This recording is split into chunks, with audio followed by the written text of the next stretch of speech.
الحمد لله نحمده ونستعينه ونستغفره ونعوذ بالله من شرور أنفسنا ومن سيئات أعمالنا من يهده الله فلا مضل له ومن يضلل فلا هادي له وأشهد أن لا إله إلا الله وحده لا شريك له وأشهد أن محمدًا عبده ورسوله أما بعد فإن خير الحديث كتاب الله وخير الحدي حدي محمد صلى الله عليه وسلم وشر الأمور محدثاتها وكل محدثة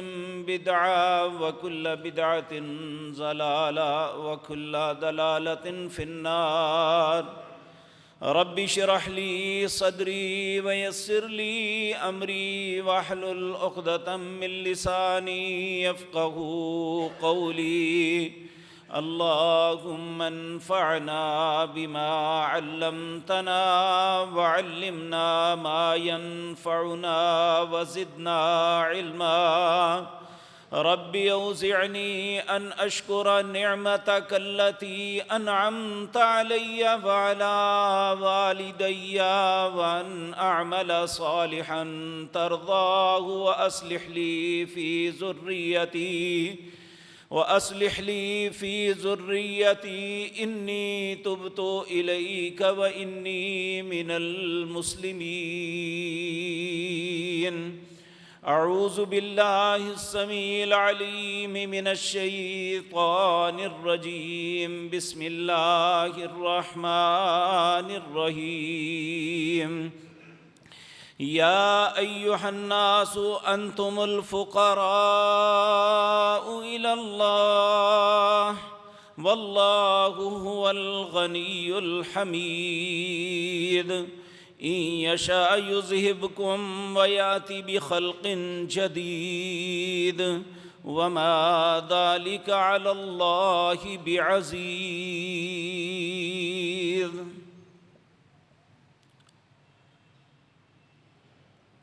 حضرات محترم، جس طرح پچھلی مجلس میں یہ بات آپ کے سامنے عرض کی تھی، انسان دنیا میں کتنا ہی با اختیار کیوں نہ ہو جائے، کتنا ہی طاقتور یا مالدار کیوں نہ بن جائے، ہم سب کے سب ایک مزدور، ایک غریب بے بس انسان سے لے کر وقت کے بہت بڑے حاکم تک اللہ کے سامنے فقیر ہیں۔ اللہ رب العزت خود یہ بات فرما رہے ہیں، یا ایھا الناس، اے لوگو، انتم الفقراء الی اللہ، تم سب اللہ کے سامنے فقیر ہو۔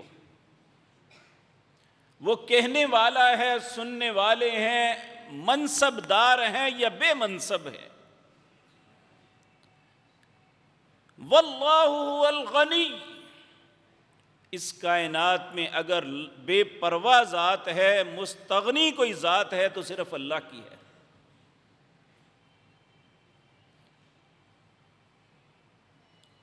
اللہ کتنا عظیم ہے، کتنے اختیارات ہیں اس کے پاس۔ اللہ فرماتے ہیں ان یشاء یذہبکم وَيَأْتِ بِخَلْقٍ جَدِيدٍ، میں ایک لمحے کے اندر چاہوں تم سب کو لے جاؤں، ایک نئی مخلوق لا سکتا ہوں۔ جو اللہ اتنی قدرتوں کا حامل ہے کہ ساری کائنات کے انسانوں کو ایک لمحے میں ختم کر کے نئی مخلوق لا سکتا ہے، وہ اللہ ہمارے حالات کیوں نہیں سدھار سکتا؟ وہ اللہ ہماری حاجتوں کو کیوں نہیں پورا کر سکتا؟ وہ اللہ ہمیں اپنی پناہ میں کیوں نہیں لے سکتا؟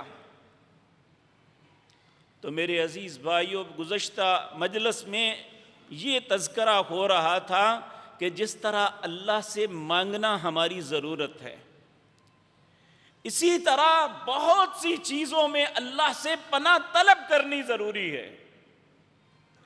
ہم اس بات سے بھی مستغنی نہیں ہو سکتے کہ ہم سب فقیر ہیں، اللہ غنی ہیں، اور ہم بہت سی مشکلات، مصیبتوں اور فتنوں میں مبتلا ہو جاتے ہیں۔ ان فتنوں کے اندر اگر کہیں پناہ مل سکتی ہے تو وہ اللہ کی ذات ہے۔ اس کائنات کے سب سے عظیم انسان جناب محمد الرسول اللہ صلی اللہ علیہ وسلم جن باتوں پہ اللہ سے پناہ طلب کیا کرتے تھے، ان میں 5 ایسی ہیں جو گزشتہ مجلس میں آپ کے سامنے عرض کر چکا کہ ہم لوگ یہ سمجھتے ہیں جب ہم قرآن کی تلاوت کرنے لگے، جب ہم نماز کو ادا کرنے لگے، جب نیکی کا کوئی عمل کرنے لگے تو ہم سمجھتے ہیں ہم نیکی کی طرف آئے ہیں، لیکن یاد رکھیں ایسے حالات میں بھی شیطان ہمارے ساتھ خیر نہیں کرتا، ہمیں ایسے حالات میں بھی بہکاتا ہے، ہم سے ہماری نیکی چھینتا ہے۔ اس لیے اللہ نے کہا قرآن پڑھنا ہو تو فاستعذ باللہ، پہلے اللہ کی پناہ طلب کر لیا کرو۔ نماز پڑھنی ہے تو اعوذ باللہ سے شروع کرو۔ اسی طرح نماز کے اندر جو بہترین اوقات ہیں دعا کے، وہ سجدہ اور التحیات ہیں، اور التحیات کی کوئی ایسی نماز نہیں تھی آپ کی جس میں آپ درود پاک پڑھنے کے بعد اللہ سے کچھ چیزوں کی پناہ نہ طلب کرتے۔ ان میں 3 چیزیں آپ کے سامنے رکھی تھی۔ سب سے پہلے آپ اللہ سے پناہ طلب کرتے عذاب قبر سے۔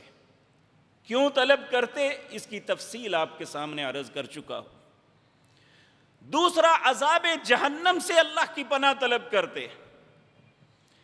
تیسرا یہ عرض کیا تھا کہ مسیح اور دجال جو امت محمد الرسول اللہ صلی اللہ علیہ وسلم کے اندر قیامت تک آنے والے فتنوں میں سب سے بڑا فتنہ ہونا ہے، اس فتنے سے پناہ طلب کیا کرتے تھے۔ اللہم انی اعوذ بک من فتنۃ المسیح الدجال، اے اللہ میں تیری پناہ میں آتا ہوں مسیح اور دجال کے فتنے میں۔ یہ فتنہ کیا ہے اس کی تفصیل آپ کے سامنے عرض کر چکا ہوں، صرف یہ باتیں یاد دہانی کے لیے عرض کرنی تھی تاکہ آگے جب ہم بات کریں تو ہمیں احساس ہوگا ہم پہلے کیا سنائے ہیں۔ تو میرے عزیز بھائیو، اس کے بعد نبی کریم صلی اللہ علیہ وسلم آپ اللہ سے ان 2 باتوں کی بھی پناہ طلب کرتے ہیں۔ وَأَعُوذُ بِكَ مِن فِتْنَةِ الْمَحْيَا وَالْمَمَاتِ، اے اللہ اس زندگی کے اندر بھی جتنے فتنے آ سکتے ہیں، جن فتنوں کا میں شکار ہو سکتا ہوں، اے اللہ اس زندگی کے سب فتنوں سے تیری پناہ میں طلب کرتا ہوں، تیری پناہ کے اندر آتا ہوں۔ اور یہ میں اور آپ بھولے ہوئے نہیں ہیں، ہم جہاں پہ قدم رکھتے ہیں ایک فتنہ منہ کھولے کھڑا ہوتا ہے۔ ہمارا ہر اٹھنے والا قدم اس کے سامنے 2 رستے ہوتے ہیں، ایک حلال ہوتا ہے، ایک حرام۔ اگر ہم حرام سے بچ جائیں تو فتنے سے بچ گئے، اگر ہمارا قدم اس حرام چیز پہ، حرام جگہ پہ، حرام معاملے میں پڑ گیا تو ہم فتنے میں مبتلا ہو گئے۔ اس لیے زندگی کے ہر قدم میں انسان ان باتوں سے نہیں خود بچ سکتا، اللہ ہی کسی کو پناہ عطا فرما دیں تو تب بچتا ہے، اور اللہ اسے پناہ دیتے ہیں جو پناہ کا طالب ہو، جس کے دل میں تڑپ ہو کہ میرا رب مجھے اپنی پناہ میں لے لے۔ اگر میرا شغل ہی گناہ ہے، اگر میری سوچ ہی گناہ ہے، اگر میرے دل کے من کے اندر بسا ہی گناہ ہے، تو میں کب اس گناہ سے اللہ کی پناہ طلب کروں گا؟ میں تو چاہتا ہی یہ ہوں۔ تو اگر ہم یہ چاہتے ہیں کہ ہم گناہ سے بچ جائیں، ہم حرام سے بچ جائیں، ہم فتنوں میں مبتلا ہونے سے بچ جائیں، تو اللہ سے پناہ طلب کریں۔ اللہم انی اعوذ بک من المحیا، اے اللہ زندگی کے فتنوں سے تیری پناہ چاہتا ہوں، والممات، اور موت کے فتنوں سے تیری پناہ چاہتا ہوں۔ موت کا فتنہ کیا ہے؟ نبی مکرم جناب محمد الرسول اللہ صلی اللہ علیہ وسلم نے ارشاد فرمایا، امام احمد بن حنبل اس حدیث کو اپنی مسند میں لائے ہیں، مسند احمد کے اندر، حدیث کا نمبر ہے 11237۔ نبی کریم صلی اللہ علیہ وسلم فرماتے ہیں، ان الشیطان، بے شک شیطان نے، قال، کہا، اللہ رب العزت سے کہتا ہے، وعزتک یا رب، اے میرے رب مجھے تیری عزت کی قسم ہے، لا ابرح اغوی عبادک ما دامت ارواحهم فی اجسادہم، جب تک اس بندے کے جسم سے اس کی روح نہیں نکلتی میں اسے فتنے میں مبتلا کرتا رہوں گا۔ اللہ کی رحمت بھی جوش میں آ گئی۔ اللہ رب العزت نے پھر فرمایا، وقال الرب، اس کائنات کا رب کہنے لگا، وعزتی وجلالی، مجھے اپنی عزت اور جلال کی قسم ہے، اگر تم میرے بندوں کی روح نکلنے تک اسے گمراہ کرتے رہے گے تو پھر میری بات بھی سن لو، لا ازال اغفر لهم مستغفرونی، جب تک میرے بندے مجھ سے معافی مانگتے رہیں گے میں معاف کرتا رہوں گا۔ امام ابن قیم رحمۃ اللہ علیہ لکھتے ہیں کہ جس وقت انسان کی موت کا وقت آتا ہے، شیطان کے پاس جتنے اس کے چیلے ہیں، جتنے دنیا میں شیاطین ہیں، وہ سب کو لے کے اس دنیا سے رخصت ہونے والے انسان کے پاس جمع ہو جاتا ہے۔ وہ کہتا ہے، آج کے بعد تمہارا اس پہ بس نہیں چلے گا، اب جو جو اپنا تیر تفنگ استعمال کر سکتا ہے اس پہ کر لو۔ یہ جب اللہ کی بارگاہ میں پہنچے تو یہ ایک فرما بردار کی حیثیت سے نہیں جانا چاہیے۔ یہ موت کے وقت اتنا بڑا فتنہ ہے انسان کے لیے۔ نبی کریم صلی اللہ علیہ وسلم نے فرمایا، انسان کی آخرت میں اس کا معاملہ درست اس کا ہوگا جس کا اختتام اچھا ہو گیا، اور جس کا اختتام برا ہوا، جس نے اپنے کلمات برے کہہ دیے، کفر کا کلمہ بول دیا، ان کے کہنے پہ کوئی ایسی حرکت کر دی تو ساری عمر کے عمل برباد ہو جائیں گے، صرف اس بات پہ وہ برباد ہو جائے گا۔ اس لیے کہا، اللہم انی اعوذ بک من المحیا والممات، موت کے فتنے سے۔ دیر کی بات ہے، میں پہلے بھی یہ بات آپ کے سامنے عرض کی تھی۔ حرم میں ایک شخص مدرس تھے، قاری احمد دین، انہوں نے یہ بات سنائی تھی، کہنے لگے کہ یہاں ایک بہت ہی نیک صالح انسان لگتا تھا، اور وہ یہاں حرم میں آیا عمرے کے لیے، تو ہم دیکھتے تھے وہ جہاں بیٹھتا، جب نماز پڑھتا، جب دعا کے لیے ہاتھ اٹھاتا، چیخ چیخ کے روتا۔ سب کو بڑا تعجب تھا، اس کو کیا دکھ لگا ہوا ہے، یہ اس کس کرب میں مبتلا ہے۔ سہارنپور ایک جگہ ہے انڈیا کی، وہاں کا وہ رہنے والا تھا۔ کہتے ہیں ایک دن ہم نے کوشش کی اس کے پاس جا کے اس سے پوچھ ہی لیا، آپ آخر کون سی اذیت اور تکلیف میں مبتلا ہیں جس کی وجہ سے آپ، یعنی سارے لوگ آتے ہیں، دعائیں مانگتے ہیں، روتے ہیں، لیکن آپ کا معاملہ بڑا ہی عجیب ہے، آپ کو کیا مسئلہ ہے؟ کہنے لگا، اس نے ٹالنے کی کوشش کی، نہ بتایا۔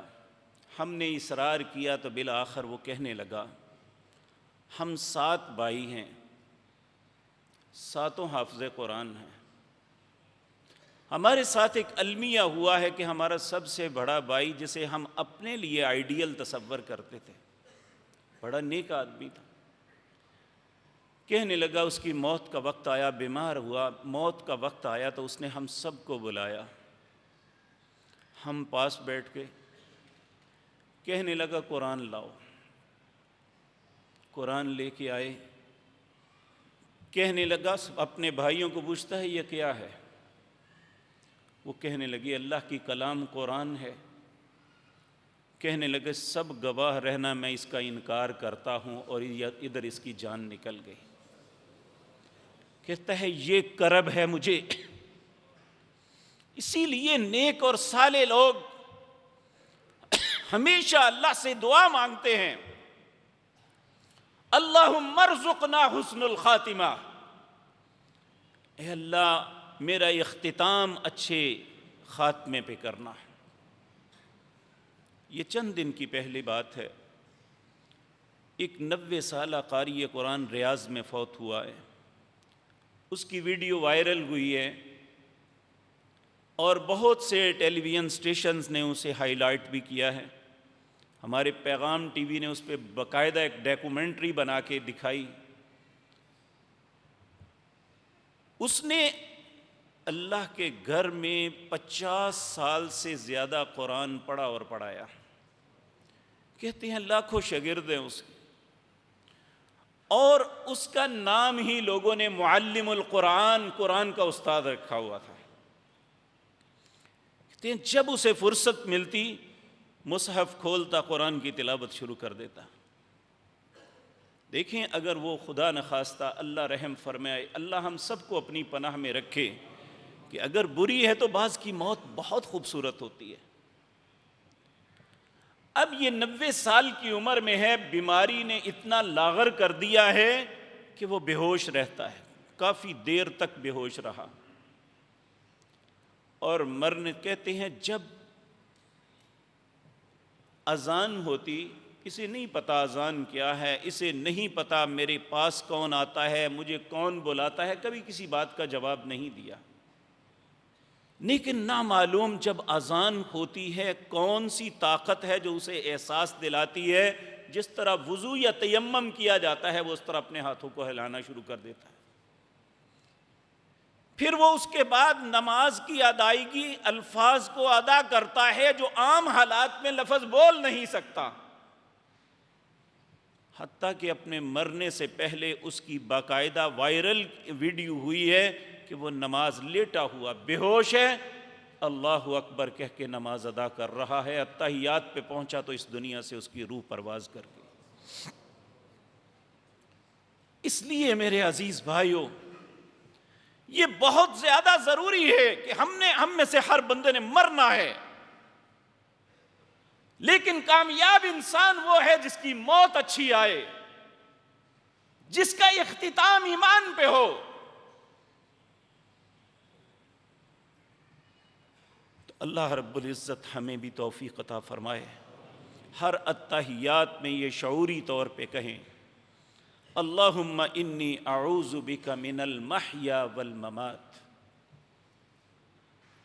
اور ایک نبی کریم صلی اللہ علیہ وسلم یہ بھی کہتے اللہم انی اعوذ بک من المأثم والمغرم، اے اللہ میں گناہوں سے تیری پناہ میں آتا ہوں، تو ہی مجھے گناہوں سے بچا سکتا ہے۔ کائنات کے اندر تو بے شمار ایسی باتیں بکھری ہوئی ہیں، انسان ان کی چکا چوند روشنیوں سے مرعوب ہو کے گناہ میں مبتلا ہو جاتا ہے۔ اے اللہ صرف تیری ذات ہے جو مجھے گناہ سے بچا سکے، اس لیے میرے مالک و خالق اللہم انی اعوذ بک من المأثم، میں گناہوں سے تیری پناہ میں آتا ہوں، والمغرم، اے اللہ قرض سے تیری پناہ میں آتا ہوں۔ نبی کریم صلی اللہ علیہ وسلم نے فرمایا جب انسان مقروض ہوتا ہے نا تو پھر فطرتی بات ہے دو باتیں نفاق کی اس میں آ جاتی ہیں، ایک وعدہ خلافی اور ایک جھوٹ۔ آپ نے فرمایا قال ثلاثۃ آیت المنافق ثلاث، منافق آدمی کی 3 نشانیاں ہیں۔ وَإِنْ صَامَ أَوْ صَلَّى وَزَعَمَ أَنَّهُ مُسْلِمٌ، چاہے وہ نماز پڑھتا ہے، روزہ رکھتا ہے اور اپنے آپ کو مسلمان تصور کرتا ہے۔ وہ 3 کیا نشانیاں ہیں؟ اذا حدث کذب، بات کرتا ہے تو جھوٹ بولتا ہے۔ واذا وعد اخلف، وعدہ کرتا ہے تو وعدہ خلافی کرتا ہے۔ واذا اؤتمن خان، جب اس کے پاس امانت رکھی جائے تو خیانت کرتا ہے۔ اب یہ 2 چیزیں مقروض کے اندر لازم آ جاتی ہیں، کیونکہ جب وہ دے نہیں سکتا تو وہ وعدے پہ وعدہ کرتا ہے، اور جھوٹ بولتا ہے۔ یہ دونوں چیزیں ایسی ہیں جو انسان کے اندر لازمی طور پہ جو مقروض ہو جاتا ہے اس کے اندر آ جاتی ہے۔ اس لیے آپ نے فرمایا اس قرض سے اللہ کی پناہ طلب کرو۔ اللہم انی اعوذ بک من المأثم والمغرم، اے اللہ گناہ سے اور قرض سے۔ مغرم کا ایک معنی چٹی بھی کیا ہے۔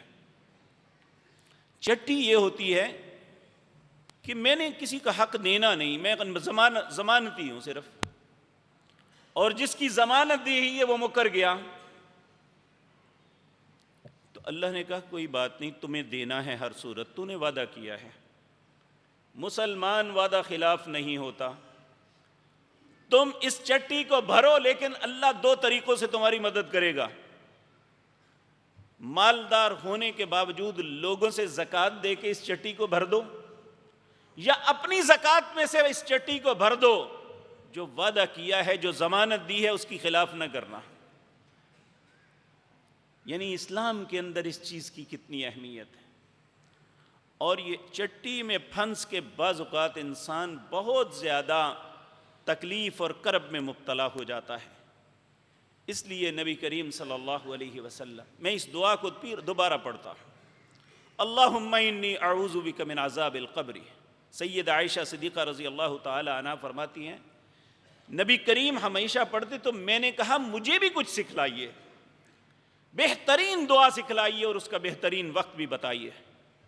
آپ نے یہ دعا سکھلائی اور اس کا وقت بتایا کہ جب آپ نماز پڑھتے پڑھتے اتحیات میں بیٹھ کے درود پڑھ کے فارغ ہو جاؤ تو اللہ سے ان باتوں کی پناہ طلب کیا کرو۔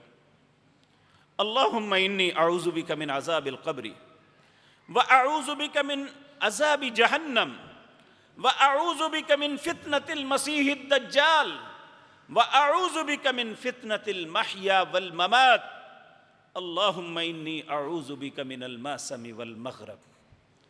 میرے عزیز بھائیوں، ہم میں سے کوئی بھی انسان ایسا نہیں ہے جو ان باتوں پہ مستغنی ہو کہ اللہ سے پناہ نہ طلب کرے اور وہ زندگی آسانی سے گزار لے، کبھی نہیں ہو سکتا۔ میرے عزیز بھائیوں، انسان نسیان سے ہے، یہ خطا کا پتلا ہے۔ نبی کریم صلی اللہ علیہ وسلم نے فرمایا کل بنی آدم خطاؤن۔ لوگوں یہ بات یاد رکھو، آدم کی ساری اولاد خطا کار ہے، کوئی خطاؤں سے محفوظ نہیں ہے۔ صرف اللہ اپنے نبیوں کو ہر خطا سے محفوظ خود رکھتے ہیں۔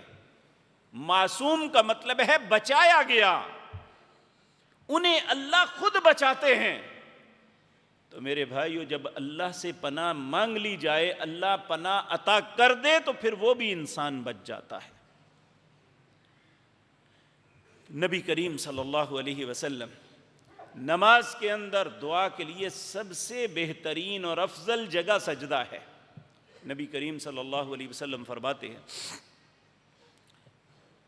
کہ انسان نماز کے اندر سب سے زیادہ قریب اللہ کے سجدے کی حالت میں ہوتا ہے، اس لیے فَأَقْصِرُوا فِيهِ الدُّعَاء، اس سجدے کی حالت میں کثرت کے ساتھ اللہ سے دعائیں مانگا کرو۔ سید عائشہ صدیقہ رضی اللہ تعالی عنہ فرماتی ہیں ایک رات میں اٹھی، مجھے ایسے لگا کہ سسکیاں بھر بھر کے رو رہا ہے، جس طرح ہنڈیا ابلتی ہے اس طرح کیفیت تھی۔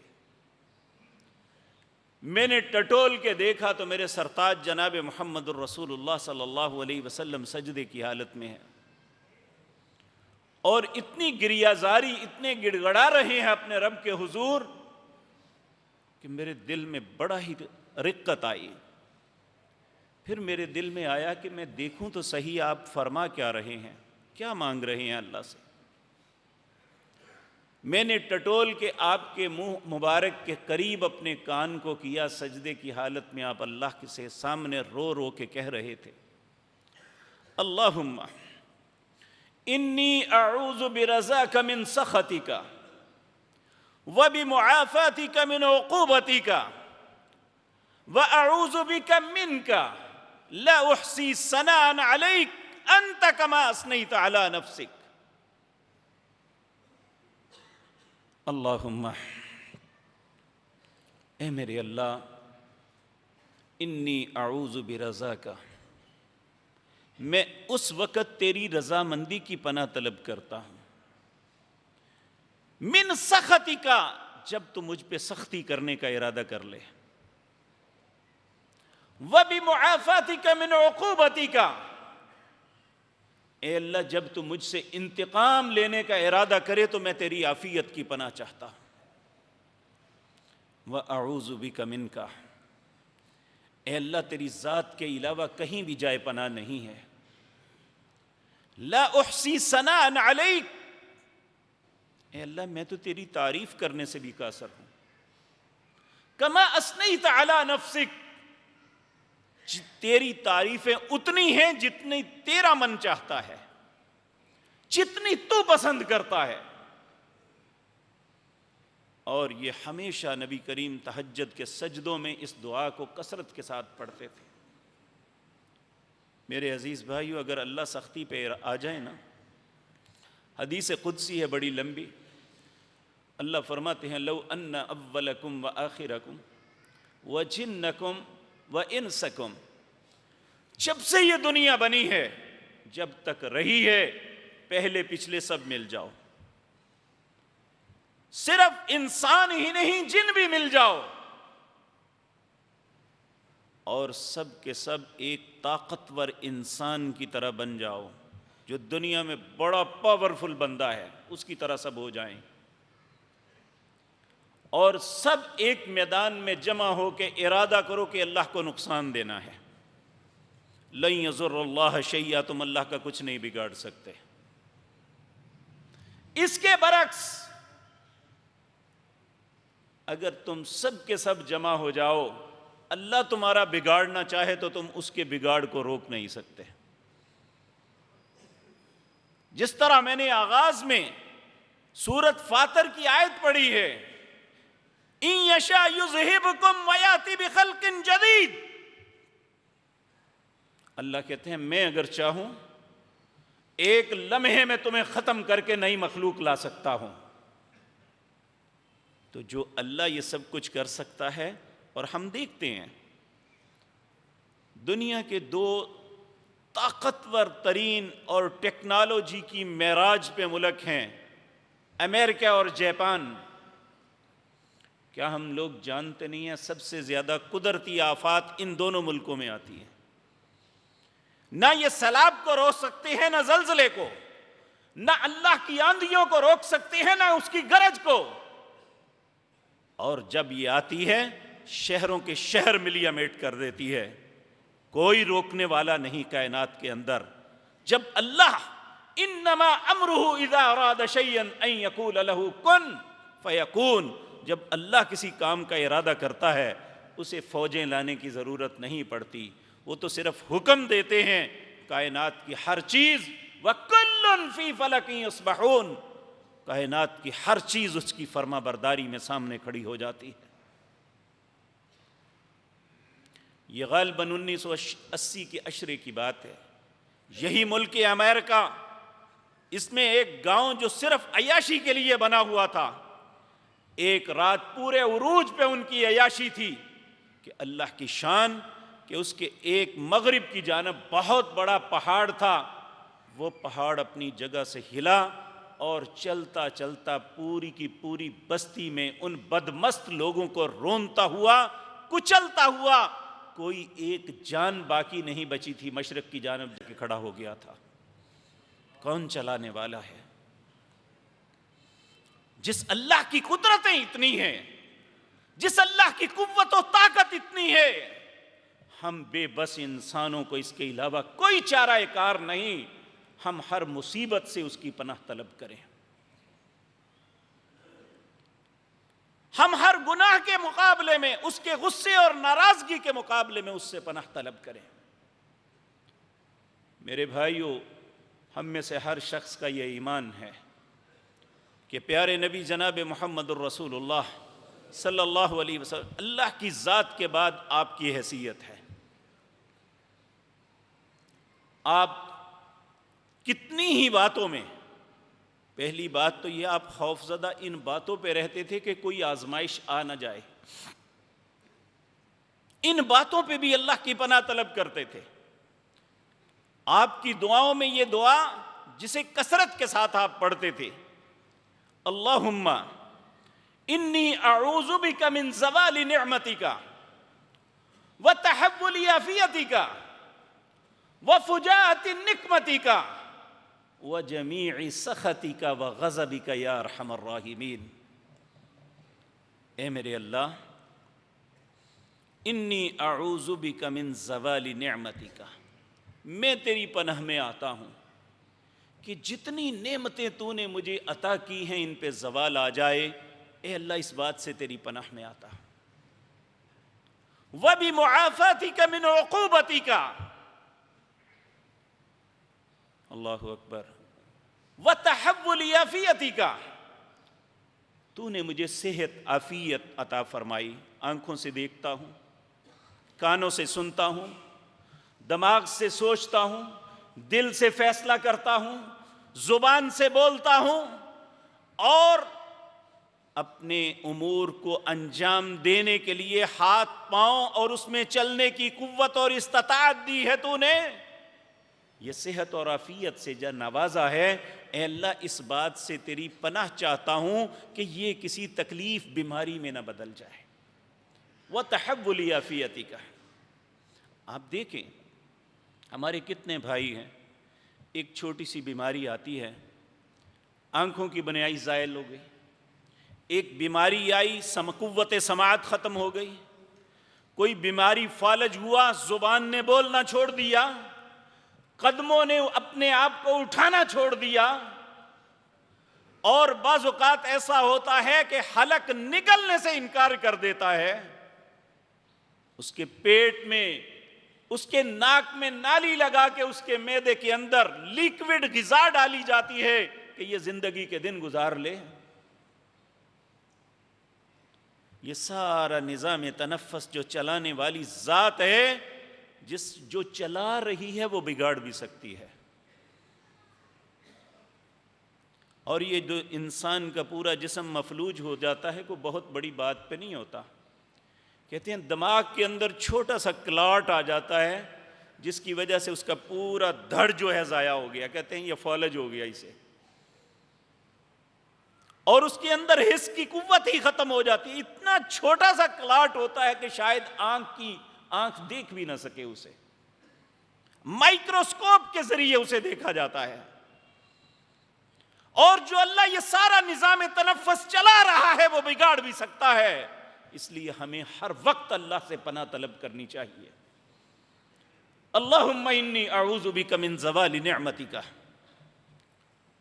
وتحول عافیتک، یہ عافیت، یہ صحت، یہ تندرستی بیماری میں بدل جائے، اس بات سے تیری پناہ چاہتا ہوں۔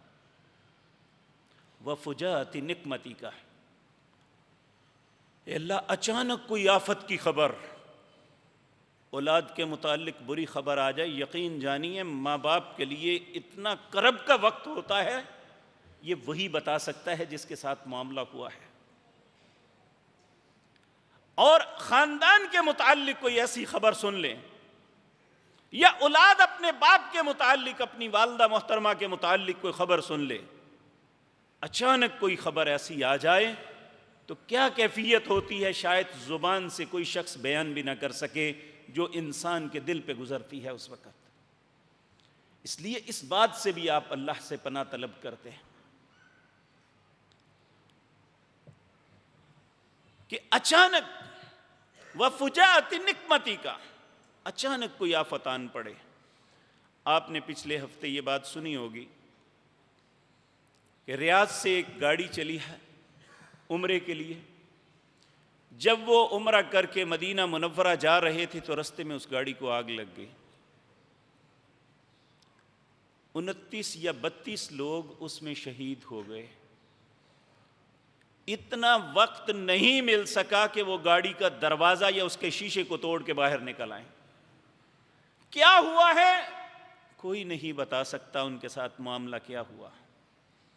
ان میں ایک بھی کسی بیماری میں مبتلا نہیں تھا. وہ اپنے گھر سے صحت اور تندرستی اور عافیت کے ساتھ نکلے تھے. میرے بھائیو، اللہ رب العزت نے سورۃ یاسین کے اندر فرمایا وَآیَةٌ لَّهُمْ أَنَّا حَمَلْنَا ذُرِّيَّتَهُمْ فِي الْفُلْكِ الْمَشْحُونِ. ہم نے یہ کشتی جو بنائی ہے، اس وقت تو نام کشتی کا لیے، لیکن یہ بنیادی طور پہ سواری کے متعلق بات کہی. ہم نے تمہارے لیے سواریاں بنائی ہیں. یہ اللہ کی نشانیوں میں سے نشانیاں ہیں. اپنے آپ کو سیف مت سمجھو. جب سواری پہ بیٹھتے ہیں تو کیا کہتے ہیں؟ سبحان الذی سخر لنا ھذا وما كنا له مقرنین. تمام تعریفیں اس اللہ کی ہیں جس نے اس سواری کو میرے ہاتھ میں مسخر کر دیا، وگرنہ میں تو ایسا کرنے والا نہیں تھا. ہم سنتے ہیں کہ گاڑی چلا رہا ہے، اسٹیئرنگ ہاتھ میں ہے، سب کچھ کنٹرول میں ہے، ٹائی راڈ کھل گیا، ڈرائیور کے کنٹرول میں نہیں رہتا، ساری سواریاں بمیں ڈرائیور مر جاتی ہیں. اللہ کہتے ہیں وَآیَةٌ لَّهُمْ أَنَّا حَمَلْنَا ذُرِّيَّتَهُمْ فِي الْفُلْكِ الْمَشْحُونِ. میں نے یہ سواریاں بنائی ہیں جو آدم کے بیٹوں کو، آدم کی بیٹیوں کو لے کے پھرتی ہیں. وَإِن نَّشَأْ نُغْرِقْهُمْ. میں چاہوں تو رستے میں غرق کر دوں. فَلَا صَرِيخَ لَهُمْ وَلَا هُمْ يُنْقَذُونَ. ان کی آواز بھی ان کے گھر والوں تک نہ پہنچے کہ ان کے ساتھ بنا کیا ہے. الا رحمتا منا ومتاعا الی حین.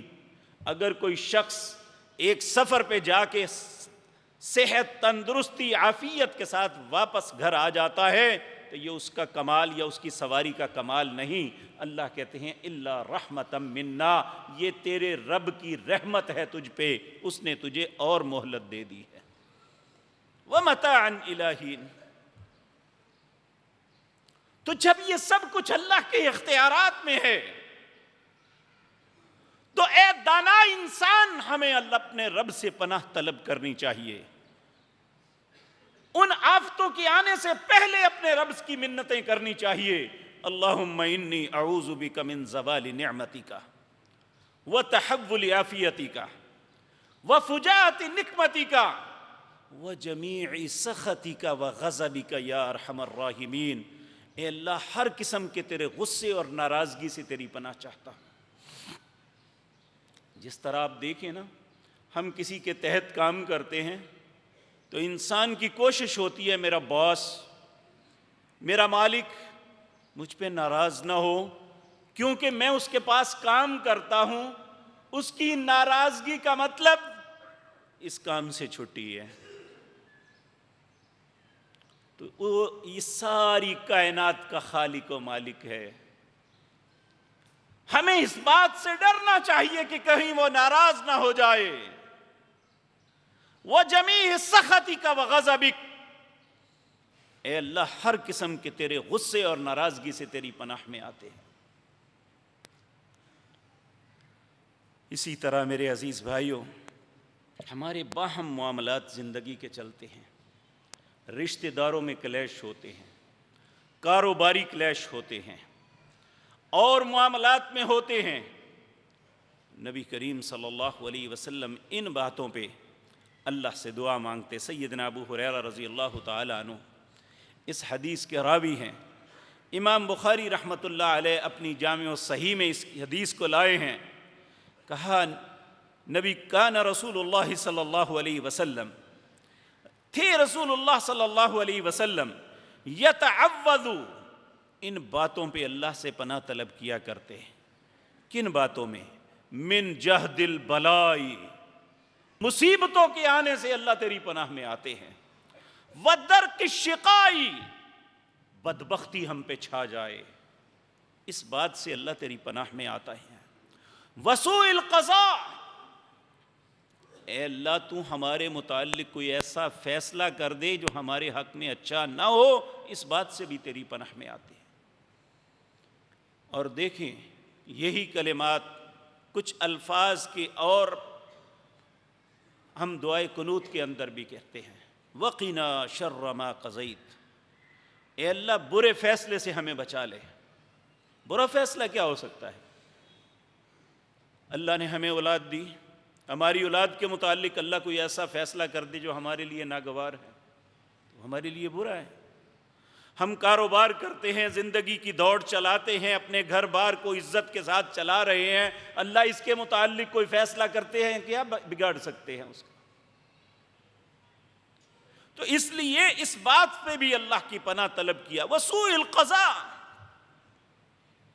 اے اللہ برے فیصلے سے تیری پناہ چاہتے ہیں.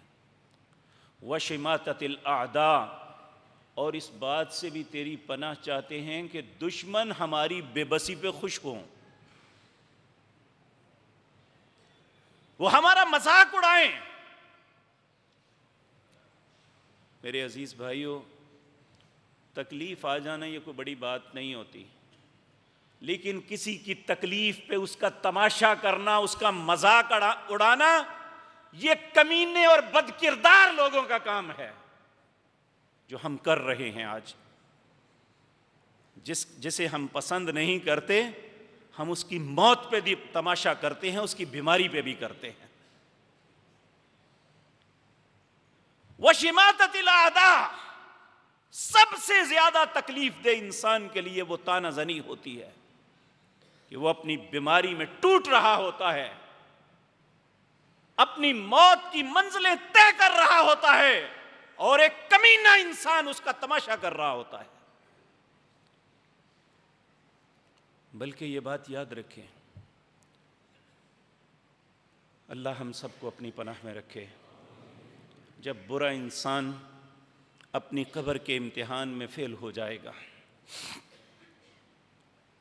تو فرشتہ اسے کہے گا، جب اس سے پوچھا جائے گا من ربک، تیرا رب کون ہے، وہ کہے گا ہا ہا لا ادری، مجھے کچھ پتہ نہیں میرا رب کون ہے. من نبیک، تیرا نبی کون ہے، وہ کہے گا ہا ہا لا ادری، مجھے کچھ پتہ نہیں میرا نبی کون ہے. جب پوچھا جائے گا تیرا دین کیا تھا، وہ کہے گا ہا ہا لا ادری، مجھے کچھ پتہ نہیں میرا دین کیا ہے. تو فرشتہ نفرت سے کہے گا کذبت، جھوٹ بولتا ہے، تجھے پتہ نہیں. تو اس باتوں پہ مناظرے کیا کرتا تھا، کذبت، جھوٹ بولتا ہے. اسی وقت اللہ کی طرف سے حکم آئے گا فَأَفْرِشُوهُ مِنَ النَّارِ وَمَلْبِسُوهُ مِنَ النَّارِ، اس کے نیچے آگ کا بستر بچھا دو، اسے آگ کا لباس پہنا دو، اس کی قبر میں جہنم کے دروازوں میں سے دروازہ کھول دو، پھر اس کی قبر کو حکم ہوگا اسے شکنجے کی طرح کس دو. آپ نے اس طرح انگلیاں اٹھا کے کہا جس طرح یہ انگلیاں ایک دوسرے میں داخل ہو گئی ہیں، اس کی پسلیاں ٹوٹ کے ایک دوسرے میں داخل ہو جائیں گے. یہ اسی اذیتوں اور کرب میں مبتلا ہوگا تو اس کی قبر میں ایک انتہائی بدبودار اور بدصورت انسان داخل ہوگا. آتے ہی سے طنز کرے گا بھائی مبارک ہو تمہیں جو کچھ ملا ہے. تو وہ کہے گا کمینے انسان تو کون بدبخت ہے، ایک میں اذیتوں تکلیفوں میں مبتلا ہوں، اوپر سے تو میرا مذاق اڑاتا ہے، کون ہے تو؟ وہ کہے گا میں تیرا عمل ہوں جو تو اپنی زندگی میں کرتا رہا، اب قیامت تک تیری تکلیفوں پہ تجھے طنز کرتا رہوں گا. یہ تو اللہ نے اہل جہنم کے لیے کیا تھا. اے امت مسلمہ، اے مسلمان نوجوان، اے مسلمان بیٹی اور بہن بھائی، کسی کی بے بسی پہ، کسی کی بیماری پہ، کسی کی اذیت پہ اس کا تماشا نہ کرو، اللہ تمہارا تماشا کر دے گا. نبی کریم صلی اللہ علیہ وسلم اس بات پہ اللہ سے پناہ طلب کیا کرتے تھے، اللہم انی اعوذ بک من شماتۃ الاعداء، اے اللہ میری بے بسی پہ، میری تکلیف پہ میرے دشمن خوش ہو، اس بات سے تیری پناہ چاہتا ہوں۔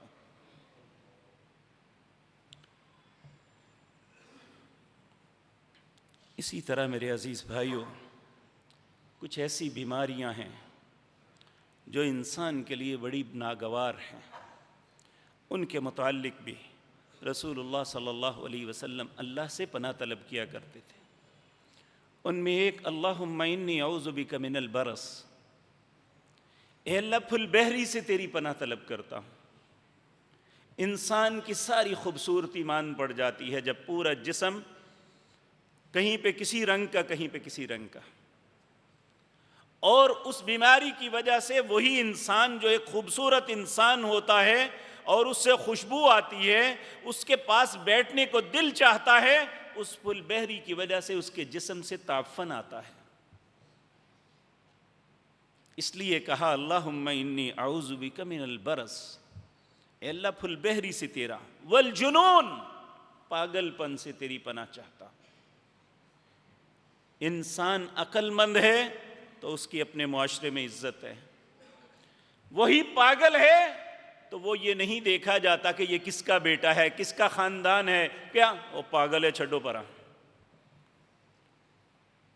یعنی صرف عقل کے ختم ہونے سے اس کی جسم کی خوبصورتی نہیں دیکھی جاتی، بلکہ اس سے کوئی بات کرنی پسند نہیں کرتا کہ چھوڑو پاگل ہے جی، اس سے بات نہ کرو، کوئی شفقت کا ہاتھ نہیں رکھتا۔ اس لیے کہا اللہم انی اعوذ بک من الجنون والجزام، کوڑھ، یہ ایک ایسی بیماری ہے کہ انسان کا جسم زخم زدہ ہو جاتا ہے اور اس سے اس کے پپور ٹوٹنے شروع، جسم بھرنا شروع ہو جاتا ہے۔ یہاں زخم ہوا، یہ چلتا چلتا انگلیاں کٹ گئیں، ہاتھ کٹ گئے، بازو کٹ گئے، پاؤں کٹ گئے۔ اللہ ہم سب پہ رحم فرمائے۔ اللہ اکبر۔ وَمِن سَيِّئِ الْأَسْقَامِ، ہر وہ بیماری جو انسان کو تکلیف اور کرب میں مبتلا کر سکتی ہے، اللہ اس بیماری سے تیری پناہ چاہتے ہیں۔ میرے بھائیوں، ہم سب چاہتے ہیں کہ جب تک اللہ نے ہمیں زندگی دی ہے ہم صحت اور عافیت سے رہیں، ہمیں جو اللہ نے عزت دی ہے یہ قائم رہے، ہمیں اللہ نے جو رزق دیا ہے یہ ہمارے پاس رہے۔ اگر ہم چاہتے ہیں تو پھر اللہ سے پناہ طلب کر لیا کریں۔ جس شخص کو اللہ اپنی پناہ دے دے، اللہ نے آپ میں سے بعض لوگوں کو طاقت و قوت دی ہے، اگر وہ کسی کو اپنی پناہ میں لے لے تو پولیس بھی اس کے ڈیرے پہ نہیں جاتی، تو جس کو اللہ اپنی پناہ دے دے اس کے ڈیرے پہ کون آئے گا، اس کے گھر میں کون آئے گا، اس کا کون کچھ بگاڑے گا۔ میرے بھائیو، اس کے لیے کوئی فیس دینے کی ضرورت نہیں ہے، اس کے لیے آپ کا غریب یا امیر ہونا ضروری نہیں ہے، آپ کا خوبصورت یا بدصورت ہونا ضروری نہیں ہے، آپ کا بے بس یا طاقتور ہونا ضروری نہیں ہے۔ جو شخص اپنے رب کو ساری قوتوں کا مالک سمجھتا ہے، اس کے سامنے جھک جائے، اس سے پناہ طلب کرے، وہ کہتا ہے پناہ مانگنے والے کو میں پناہ عطا کر دیتا ہوں۔ آج ہماری بہت سی مصیبتوں کا سبب یہ ہے کہ ہم اللہ کو تو بائی پاس کرتے ہیں، ڈاکٹر پہ بلیو کرتے ہیں۔ میں اللہ کا واسطہ دے کے اگر روحانی معاملہ ہو تو مولوی سے تعویذ لیتے ہیں، ہاتھ اٹھا کے رب کے سامنے نہیں روتے۔ کیا وہ ٹھیکیدار ہے اس کے ہاتھ میں؟ اور کیسی عجیب بات ہے، عقل نے ہمارے بے وقوفی نے ہماری عقل کو اتنا گھیرا ہوا ہے، جو ہماری دکان پہ ہمارے گھر کے دروازے پہ مانگنے کے لیے آتا ہے اس کو کہتے ہیں میرے رزق کے لیے دعا مانگو۔ وہ تو خود تیرے دروازے پہ مانگنے کے لیے کھڑا ہوا ہے، اس کے تو تن پہ کپڑا اچھا نہیں ہے، تو خود کیوں نہیں اپنی ذات پہ بلیو کرتا کہ میں بھی اس رب کا بندہ ہوں؟ تو میرے عزیز بھائیوں، اسی طرح غم اور فکر یہ انسان کے لیے زندگی میں مشکلات بن جاتی ہیں، کرب بن جاتا ہے۔ بہت سے لوگ ایسے ہیں جنہیں رات کو نیند نہیں آتی، جو ترستے ہیں کہ چند لمحے مجھے آرام اور سکون کے مل جائیں تو نہیں ملتے۔ میرے عزیز بھائیوں، میں اللہ کے گھر کھڑے ہو کے کوئی صرف آپ کو سنانے، آپ کو ہنسانے یا آپ کو ڈرانے کے لیے کوئی بات نہیں کرتا۔ اللہ مجھے اس بات سے محفوظ فرمائے کہ میں کوئی جھوٹی بات آپ کے سامنے کروں۔ ایک جنازہ پڑا، اللہ ان کی مغفرت فرمائے، اس شہر کے بہت بڑے صنعت کاروں میں ایک تھے۔ چونکہ ہم بچپن میں ایک جگہ رہے، ہمارے محلے دار تھے، اللہ نے بہت نوازا انہیں، اللہ کبھی کسی کو تکلیف نہ دے۔ جنازہ پڑھنے کے بعد سلام دعا ہوئی تو میرے ساتھ مجھے اپنے گلے کے ساتھ لگا لیا، چونکہ میرے بڑے بھائیوں کی طرح تھے۔ رو کے کہنے لگے، اسد دعا کرو اللہ سکون عطا فرما دے۔ میں کانپ گیا کہ دنیا کی ہر نعمت ان کے پاس ہے، آخر کیا چیز ہے کہ ان کے پاس سکون نہیں ہے۔ ان کی فیکٹری آنکھیں تھک جاتی ہیں، اس کی دیواریں ختم نہیں ہوتی، اور ان کی پروڈکٹ لوگ ہاتھوں ہاتھ لیتے ہیں، تو آخر وہ کون سی چیز ہے جس نے اس سکون کو چھین لیا ہے؟ وہ اللہ کی ذات کے علاوہ کوئی نہیں ہے۔ کیوں چھینا ہے یہ اللہ ہی جانتے ہیں، اس لیے مجھے اور آپ کو رسول اللہ کی اس دعا کو اپنی زندگی کا حصہ بنانا چاہیے۔ اللہم انی اعوذ بک من الہم، اے اللہ ہر تکلیف سے تیری پناہ چاہتا ہوں، والحزن، ہر غم سے تیری پناہ چاہتا ہوں، والعجز، عاجز آ جانے سے، بے بس ہو جانے سے تیری پناہ میں آتا ہوں، والکسل، کوشش محنت کر سکتا ہوں لیکن سستی کا شکار ہوں، اے اللہ سستی سے تیری پناہ چاہتا ہوں، والبخل، اے اللہ بخیلی سے تیری پناہ چاہتا ہوں، والجب، بھوک سے تیری پناہ چاہتا ہوں، وضلع الدین، قرض میں دب جانے سے تیری پناہ چاہتا ہوں، وغلبۃ الرجال، لوگ مجھ پہ غالب آ جائیں، میں بے بس لوگوں کے سامنے ہو جاؤں، اس بات سے تیری پناہ چاہتا ہوں۔ یہ وہ دعائیں ہیں جو ہمیں اپنی زندگی کا حصہ بنانی چاہیے۔ میرے عزیز بھائیو، جس طرح اللہ سے مختلف حاجتوں کی دعائیں مانگتے ہیں، اسی طرح اللہ سے پناہ طلب کرنی بھی اتنی ہی ضروری ہے جس طرح اپنی حاجت کے لیے کچھ مانگنا ضروری ہے۔ تو یہ مختلف وقتوں کی دعائیں ہیں جو اللہ سے پناہ طلب کرنے کے متعلق پیارے نبی جناب محمد الرسول اللہ صلی اللہ علیہ وسلم خود بھی کیا کرتے تھے اور اپنی امت کو بھی سکھلائی۔ اللہ ہمیں اپنی ذات کا ہی محتاج رکھے اور اپنی ذات سے ہی پناہ طلب کرنے کی توفیق عطا فرمائے۔ اقول قولی ھذا